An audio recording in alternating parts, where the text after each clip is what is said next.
for. You have a combo in the mid lane to try and shut down Nisqy, and you have a side lane win condition.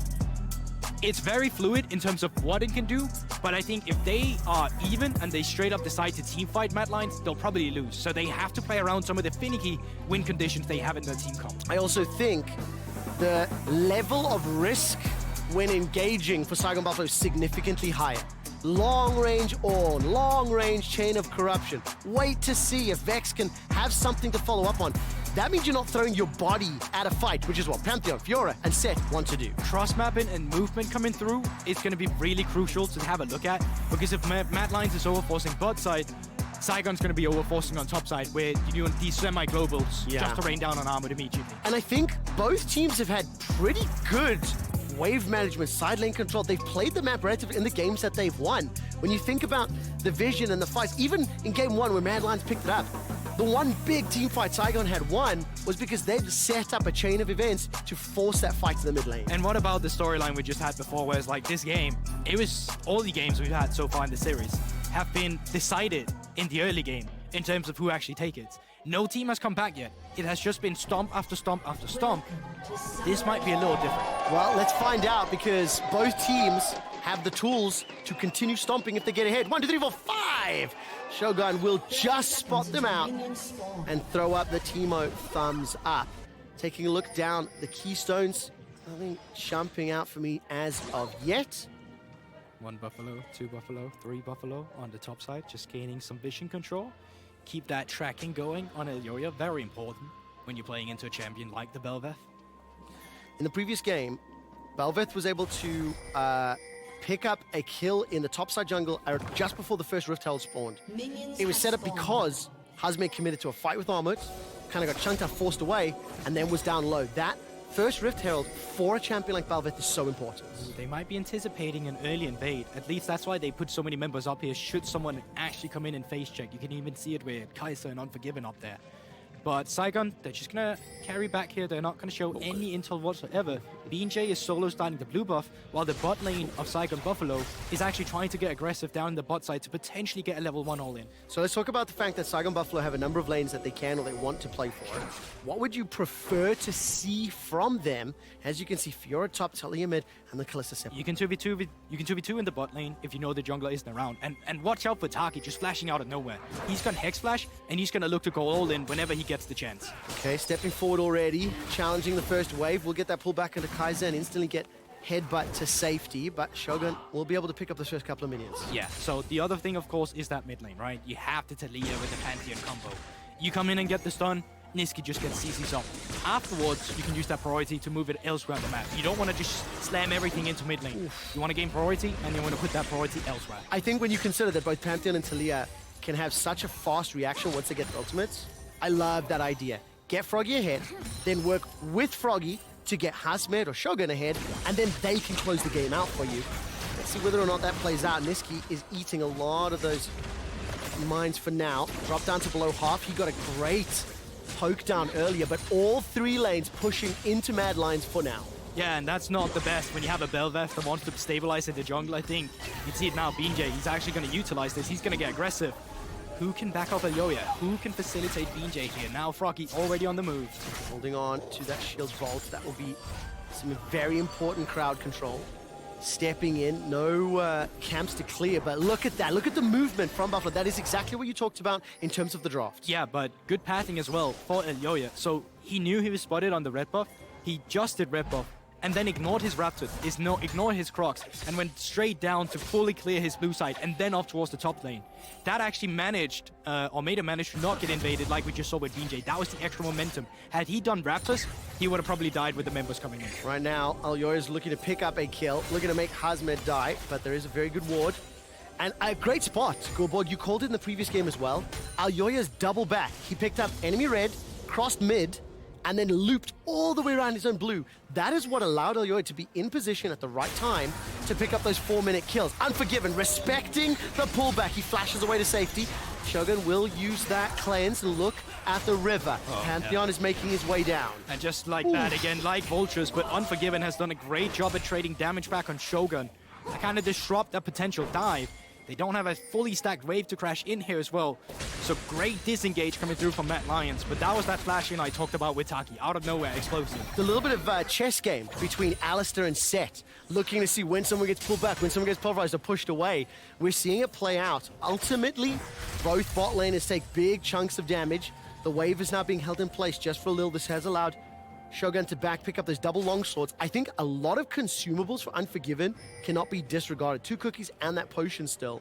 And they also have the lane in a great spot. You can see right now, Cannon goes down. They are starving Shogun, who went back for early cheat. And now Shogun, when he's back in the lane, he will have the item advantage. But in terms of the experience that Unforgiven currently have, it's actually more worth it for him. So if they can have him crash down this wave and allow him to go for a reset, then this whole sequence will actually have benefited him. Well, we'll find out if he can get that advantage. Level 3 down a level to Unforgiven for now. That wave will move towards him. Goldborg, you can feel the tension of this early game. By 4 minutes in every single one of our previous games, people had died. And this time around, the tension, the fact that it is the elimination game for Saigon, it is the victory advancement game for Mad. And the first move, this is what we wanted to see. Mid and jungle supporting a side lane. Yeah, and Nisqy does not have teleport, so no one can actually help Armut. He just has to get out of here. He has to forfeit the wave. Running, running, running. Tagged by the threaded void. Beautiful Bellows Breath. Nicely done. Obviously predictable seismic shot. So what's the counter response from Mad Lions? Well, jungler, mid laner, up on the top side. While Drakes have been buffed with their early resistance and HP, that's not going to disrupt you from starting the objective when you spot half the enemy team on the top side. Yeah, that's again one of the keys to victory for this particular matchup. We saw the Pantheon until a combo. We haven't seen any ganks just yet. I do want to highlight that with that move, as well as early trading, Nisqy is up 11 CS in that middle lane. It's a +6 in the top lane, but that should be balanced out because it looks like Armut's got a wave in front of him and actually will be able to pull ahead as Hasmed's Fiora is doing pretty well. 6 minutes on the clock. I am confident that is the earliest dragon that we've seen at play-ins. While I validate that, you let me know. Yeah, sure thing. So, well, I don't know. You let me know when you validate. It's 20 seconds late. RNG DRX had a 5-minute 40. That was the one of 2022, and that was about 6 minutes. Just 20 seconds later, the second fastest. Now, Armut is in a position where, up in the top lane, his wave is slow pushing into a Fiora. He does have that flash, but it's not a very fun lane to have. So at some point, he'll have to be bailed out, or he's just going to be a point of attack, or he's going to lose a lot of CS by just staring at it. One thing I also just looked at, when you look at the damage profile of Saigon, a lot of physical damage. There's that chess game, or checkers as it were. I move my piece, you move your piece. And they're instantly disengaged. I think Unforgiven and Kaiser come off worse for wear. It's a 3-for-4. Teleport not available for Armut as the Weaver's Wall locks the Mad Lions in place underneath their tower. Taki stepping forward, a 2-man knockup. Bel'Veth comes in, first one Mad Lions, followed up by Nisqy as he arrives for the backup. A dive over the wall, the Void Rush manages to put BJ in trouble. Another! It's Mad Lions with 3. They're looking for 4, but Froggy is gonna flash over the wall! The Shadow Surge, as well as the blast code. Nisqy's gonna flash away from the thread. Volley continues to chase forward. Fear, Ghost, Scare, Otto's all that's needed. One more to go. Nisqy is going to get the kill. And that's beautiful. That is as good as you could have played that as a Vex in that instance. Held on to it so many times with the ultimate. Waited for the summoner spells came out. First with BJ, then with Taki.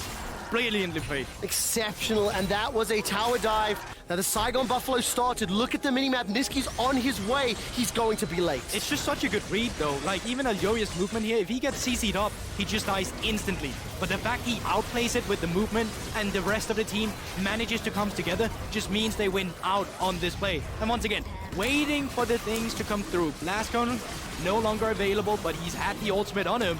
So he's still going to get over the wall. And then in this instance, he's waiting for Kaiser to come around with a combo, but then he has the ultimate still applicable. So nicely done. Flashing away that threaded void. Don't put you in risk. Anticipate the tower dive. Now, picture in picture, Rift Herald has been started up, and the rest of Mad Lions is coming in. Oh, well, here's the Mad Lions, the coaching staff. We're out on the Rift now. That was a happier looking Mac. Rift Herald is stolen! Elyoya! Steps up, 1,700 gold lead. Saigon Buffalo gift wrapped it. But the problem is, since he can't get the deadly Lavender, he's actually not being able to pick up the Void Links. Yes, he does get the Rift Herald, and of course that's really great. But he doesn't have that thing that makes Bel'Veth really suppressing once you get the Rift Herald. At this point in the game, I think the aversion to risk is maybe the right call. You cannot disregard the power. Level 8 Fiora, 6 Pantheon, 7 Taliyah, and electing to get the Herald, drop it for the gold advantage is the safer play, the less risky one, and that is right where we find ourselves this game. Elyoya is just going to get spotted out by the ward there. But the tempo of this game and the tempo of this series has been defined by whoever gets those first big skirmishes. Mad Lions in Game 4, in the match point, get a significant lead. And they need to be careful here. They can't commit to a dive. You can see Saigon's response as well is that Froggy went for reset. He's backing down towards bot side. Let's see how this goes again. So Rend haven't really been stacked up on the Rift Herald, so that's also a tool that they don't have available to them from Saigon. And I think it's just one auto attack that comes in with the smite immediately, and they're able to pick it up. And then it's as you say, they don't want to just sacrifice Elyoya and lose out on it. Yeah, I feel like that's maybe what the decision-making was.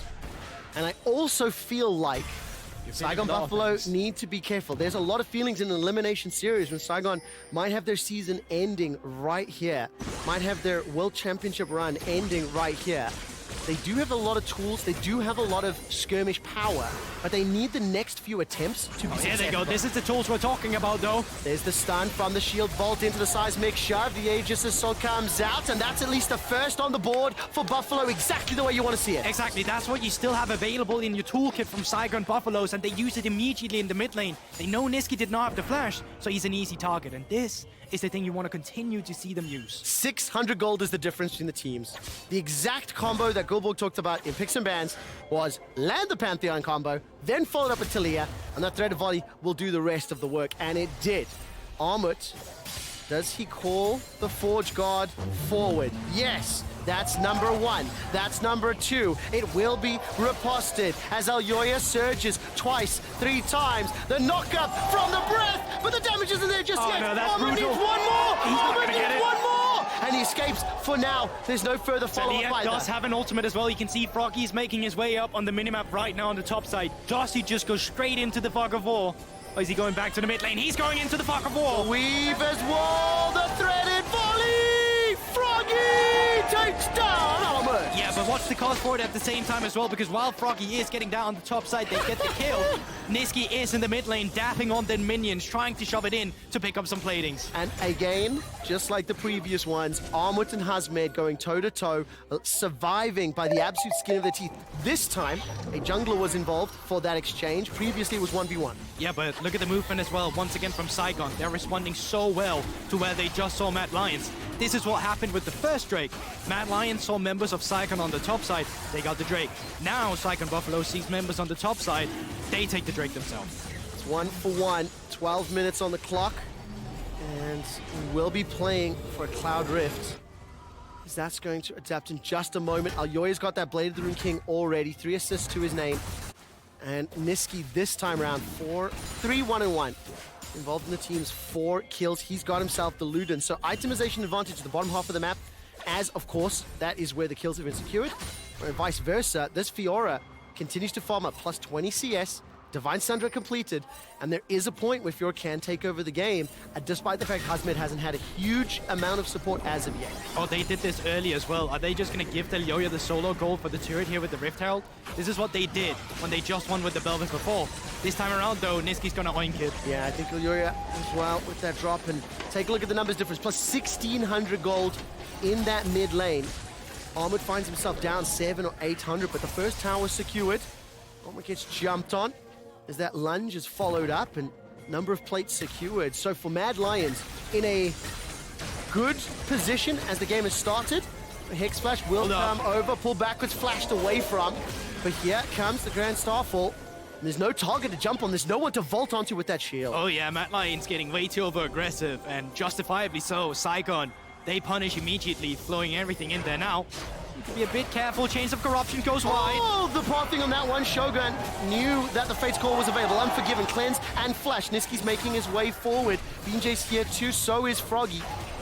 Weaver's Wall's on cooldown. It definitely is, but the big thing as well for Saigon is that with this Divine Sundra purchase coming through from Hasmed, he's going to continue to have priority in top lane. And for the rest of the game, that's going to be the case. Armut is only going to be relevant whenever there's a team fight around. And Saigon, they realize this. Froggy, from the mid lane, can move up towards the top side. Holding on to that trigger for now.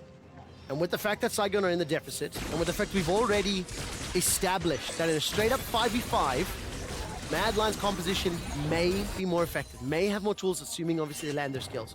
How does Saigon claw back control? They're only marginally behind, but they're not that far down. They're definitely not. And this time around, it's so easy for them to find the pickups as well. They have that late game win condition in their side lane. That's why I also said going into this game, I think this game is going to be closer than the games we've had so far. With the other series, 10 minutes into the game over. This time around, way closer.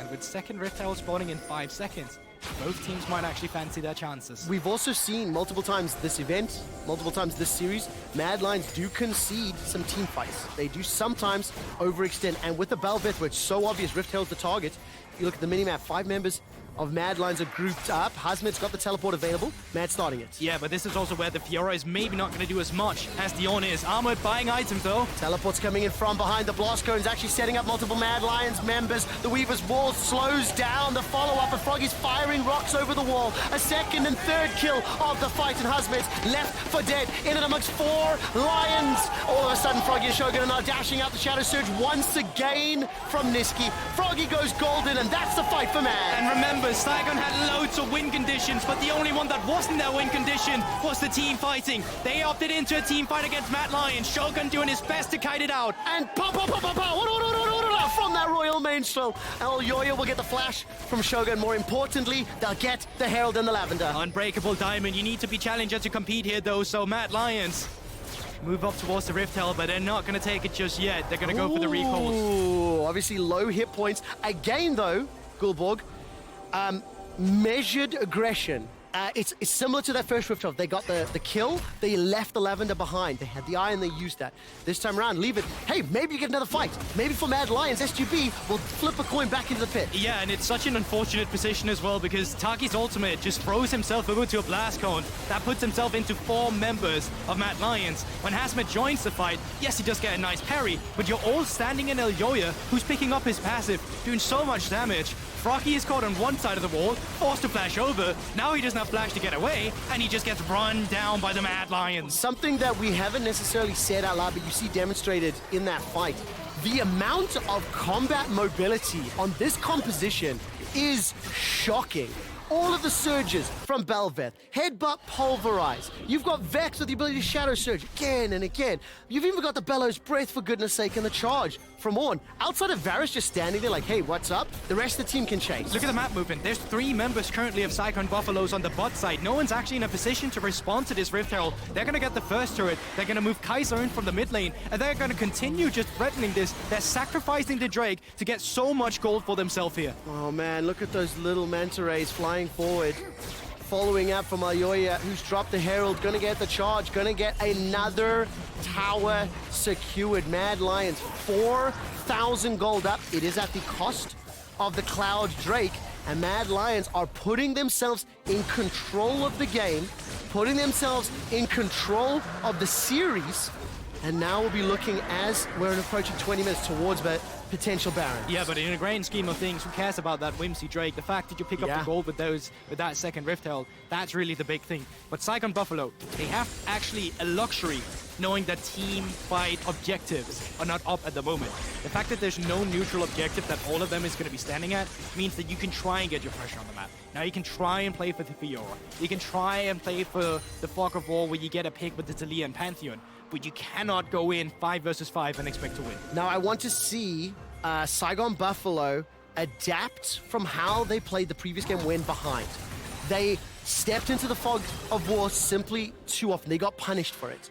They need to find some way to claw back this gold deficit, and that means you have to stem the bleeding. So with one more tower falling, it becomes riskier for the Mad Lions to push into Saigon Buffalo. They can look for punishes, but they need defensive wards. Yeah, they are opening the map. They are trying to get whatever they can right now. I would have loved if this was the Fiora then, because that meant Taliyah could be shadowing the Fiora and have the Weavers all ready if you needed it, but it's still going to be fine. You're still going to be picking up the turrets for yourself. You're going to have Wave pushed into you on the bot side, but you're not going to have a response into Armut. So when Armut has the lane assignment that they put Ornn into Taliyah, he's perfectly fine. Whereas if you had Taliyah, or rather the Fiora into the Ornn, you would suffer a bit more. I get what you mean. Now, in terms of Saigon Buffalo, they've got to lean on all of their experience from the course of this year. Still the youngest roster at Worlds, and a team that is the second seed from the VCS. They stepped up at MSI. This is the moment that they have to show that their adaptation from the series, and remember they picked this blue side, they went for this Kalista option as the first pick, and it hasn't had a chance to shine as of yet. Mad Lions have been able to suffocate, but Saigon are aware of this. I like this. They have a little bit better vision. That ward in the river, so crucial for them. Yeah, so Sweeper is on cooldown, so Kaiser has just used it to finally get rid of it, but now the response has come through. Really, right now, they're just buying time. Here's a pickup, though, they can look for. That's an instant flash into the cleanse, as well as getting away from the seismic shove. Armut's not going to find the knockup, and Saigon Buffalo find themselves a pick. That vision we talked about gave them the information to dive forward. But this is a 4 versus 5. Call the Forge Guard's been used. Elyoya steps forward above and beyond, won't find the target. He's looking to fire out that Maelstrom, continues to auto-attack Taki. In a 4 versus 5, Elyoya's that far ahead, it pushes Saigon away. Yeah, but that's also just the stylistic between the two compositions. Great stuff from Saigon Buffalo. They see an isolated member, they commit immediately. Then it becomes a team fight scenario, you disengage. You picked up a gold, you've got some more breathing room, that's it. And of course, in terms of the compositions, that replay is going to be exactly how the compositions want to play. You want the skirmishes, you want the kills that give you the time to play the lane. That is what... So he stops him, and he's having none of that. You stop already, you're getting it. And that just comes in immediately. So despite good sidesteps, it's just not enough when they have everything to throw at an isolated AD carry. If you want Game 5 to happen, spam Mark Ruffalo to help Saigon Buffalo.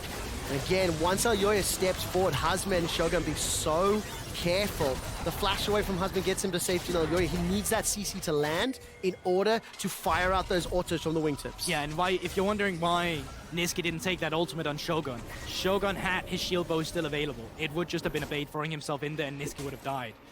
But now, once again, opening up the map. That's what Saigon Buffalo does. Find picks when members are rotating isolated like you just saw before. How afraid are you for Saigon at this point? It's 3,500 gold, but they have the dragon advantage, and they have champions that really don't mind going to the late game. They just have to avoid the straight-up head-to-head 5v5s. But they also have a Varus that's unhit, and they have a Bel'Veth. That Baron, that's shredded. So you can never really keep it unboarded. You have to worry about this exact thing. It's the darkness, it's the darkness, it's the darkness! It's full of fears, but the showstopper and the blast cone! That gets Taki out to safety for now. Taki stays alive for the Weaver's Wall to arrive. Nisqy will be backed up with the call of the Forge God, but nobody from Saigon dies just yet, until just a moment ago. 1, 2 members are down, but so far this fight is exactly what Saigon want. Multiple skirmishes, multiple fronts. Unfortunately for them, they're too far down. Oh, they're not done. All of a sudden, the Grand Starfall comes out. They're jumping on to Ornn. Kaiser's looking for the hop over the wall. Unforgiven needs to get into range. Armut is staying alive just long enough for Unforgiven to arrive, but the seismic shove and the shield vault will force the flash out. Now Kaiser's the next to fall. Saigon ace match! BJ, you absolute giga-chat! What a play to come through with! And it's through the mid and jungle combo that they picked up from the drafting phase. This Mid Taliyah and Pantheon is really paying its dividends. Multiple skirmishes, multiple 2v2s. That is how this composition shines. Exactly, and it looks so good for Mad Lions in the beginning, but they also overextend their welcome. As soon as they take the fight under the enemy turret, that's where it becomes really difficult to fight. You can see they want Shogun, but they don't get the damage on him immediately. That forces Elyoya to get on the turret. It forces him to get picked up by BJ, and they use so much time on the top side of the fight here to try and pick out Taki. Then they get isolated, and that's the big one. Once again, they see a lone little Ornn, and BJ punishes immediately, but we're not done. Out of the replay we go. Fight, fight, fight! Elyoya, above and beyond, onto Taki, gets pulled backwards. He's the sacrificial lamb. Look at the minimap, look at the minimap. The rest of Saigon Buffalo are pushing the mid-outer turret. This will be the third of the game. If they can secure it, minion wave is being cleared out, so the tower will stand to live another day. Look at the ultimates. Nothing has been used to pick up Taki. You just go straight over to Baron. If the enemy comes around, that's where you turn the fight. This should be so good for Mad Lions, and I'm wondering, how does Saigon Buffalo get out of this one? 3 dragons in Saigon's belt. Baron has been started, and we've already seen this go badly for Mad Lions at play-ins groups. Secondary charge from Armut is just for the disengage. And frankly, that goal difference is irrelevant at this time. So crucial by the Taliyah. Kaiser could not get his combo through because he was stunned up immediately. So he just get pushed away with Froggy there. They get out all of them scot-free. Ultimates get used. Nothing connects. And Saigon Buffalo, they disrupt the danger. I got a feeling, Goodborg. You don't know what my feeling is because I've You had have a lot many. of feelings. This is going to be a 10-game day. I got a feeling that we are going to have the maximum amount, because immediately following this will be Loud versus Dead FM. And look at this game. Oh, here they go again. The scale of 4,000. Unforgiven gets jumped on. The cleanse is popped. Elyoya will find the knock-up. Chain of Corruption is not going to be able to hold them in place. Elyoya's looking for it onto BJ. Gets the summoning heal. The heal right rather stays alive. It's a smite rather. Nisqy, Now all of a sudden, Nisqy jumps forward. Not going to be able to find a kill just yet. Nobody's died. Nobody's died. But here comes the re-engage with the ultimate. Taki pulls them backwards. BJ once again knocked up into the air. Nobody's died. Finally, Hasmed gets one at the cost of his own life. The seismic shove takes down Armut. Saigon Buffaloes win the fight. Everything says that Saigon Buffalo shouldn't win this team fight, but I don't give a damn. They're doing it anyway. And so much credit has to go to Bean that just instantly see a play, goes for it. The rest of the members comes around, and then Taki on the re-engage on the set with Hasmed giving his life to find the fight.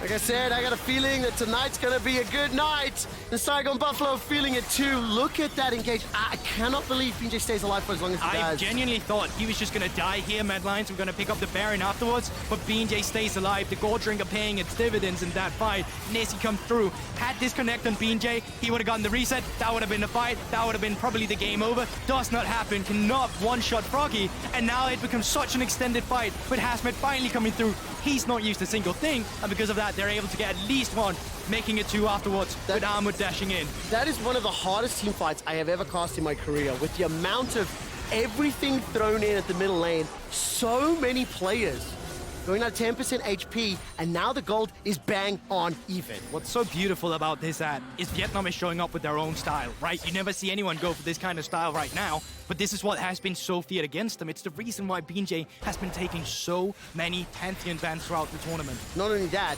they straight up stared Mad Lions at a 5v5 and went, we can win this. Despite being gold down, they managed to outplay it. But this is the big one. Fiora is on the bot lane, currently pushing in the side lane. She does not have to teleport, so they're going to call the bluff. They're going to say, we start out the Baron, you want to fight? It's going to be a 4 versus 5. Fake call is available in just a moment. Weaver's wall will lock Mad Lions inside the pit. The Starfall comes in, 3,000 hit point. Burger flip! Who gets the smite fight? It's picked up by Elyoya and the Mad Lions. They kill BJ. They kill Froggy. And now they're looking for Shogun and Taki at the pressure. Hasmed is pushing the ball. Maybe it's backed away. He's backed away. It could have been the play. BJ steals that. That is Fiora just currently in a position to end the game if the rest of them can stop the ports. Unfortunately, that's not the thing we're actually seeing. And Mad Lions, they managed to pick up the Baron and later the team fight. Elyoya as well as Unforgiven pushing the tower in the middle lane. Nisqy pushing the tower in the top lane. Just as Saigon bring back the deficit, the Baron is secured and Mad Lions once again retake control. And this is going to be the big one, because this is where you open up the base. This is where you push Saigon Buffalo out of the map. You can start taking the objectives, start picking up the camps. Hasmed looking. Fate's Call is available. If Taki gets close enough, that can't work. Hasmed is chunked down, forced to run.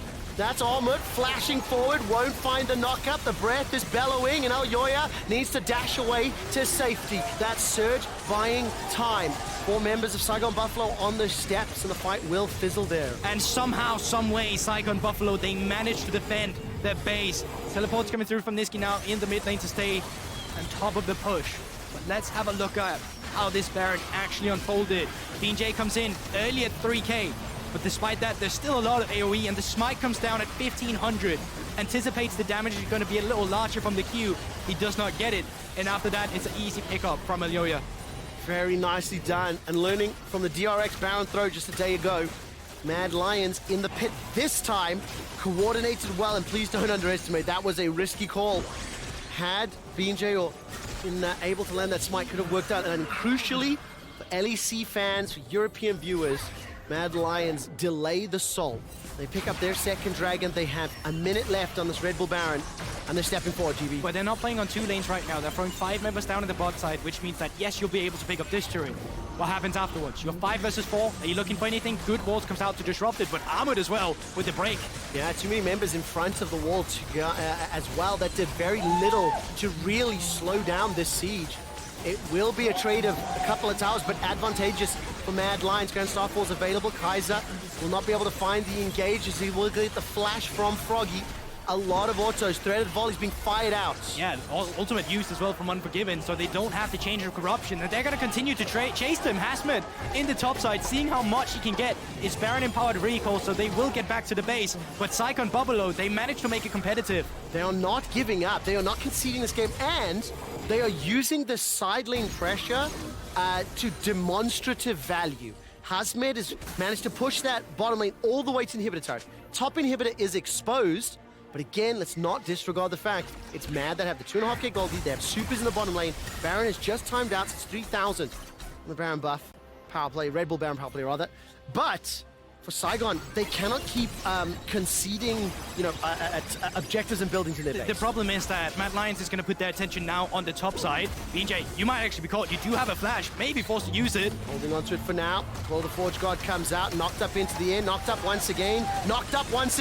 Give BJ some frequent flyer miles. He's about to Teleport get status. behind. Teleport is coming in from Hasmed. The showstopper delivers Taki to the back line to disrupt, dissuade, to disguise the fight. BJ still alive as Hasmed's now the next focus. He manages to dash forward to the riposte. 2 kills for the Buffaloes. Armut and Elyoya will at least get 1 in reply. As it stands, 2 members of the Mad Lions backing 4 Saigons live. How good is BJ on this Pantheon? He's making it look disgusting. Disengages the fight by so much time with the stopwatch. The rest of the team comes in. 1 TP from Hasmed. The combo afterwards with Froggy, ultimate in the backline. Taki. Oh my word. He's got a flash available to him. Not going to need it just yet. Look at the minimap. Support not going to come in until this moment. Froggy weavers wall forward, but will Elyoya have the damage? That's a flash over, and Taki gets taken down. Now Armut's escaped with his life. The seismic shove is surged away from Elyoya. Gets a donation. These fights are so tense. It just feels like one mistake is going to be what makes and breaks them. At this point, it just feels like it comes down to execution.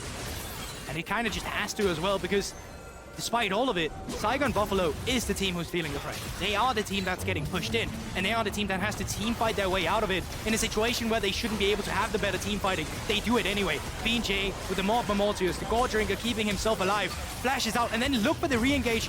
Instantly has to see how everyone gets split apart by a great disengage by Taki. Has the ultimate to move forward as well, and once again they find an isolated AD carry. Hasmed is doing so much, 1 versus 3, has to give up his life for it, but he's already bought so much time. Is it going to be enough for Saigon Buffaloes to regain control of this game? As it stands, Mad Lions lands the first punch. The counterattack from Saigon pushes them back, but if you look at the minimap, if you look at the supers, it is Mad Lions that are still somewhat in control. It is tentative.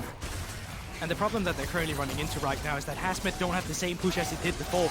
He's forced to play on the bot side. Yeah. Bot side has super minions. That means you're going to be slower with the push. So now top lane opened up. Bot lane still open. Mid lane, next point of attack. And Baron up in 30 seconds. 30 seconds for that buff.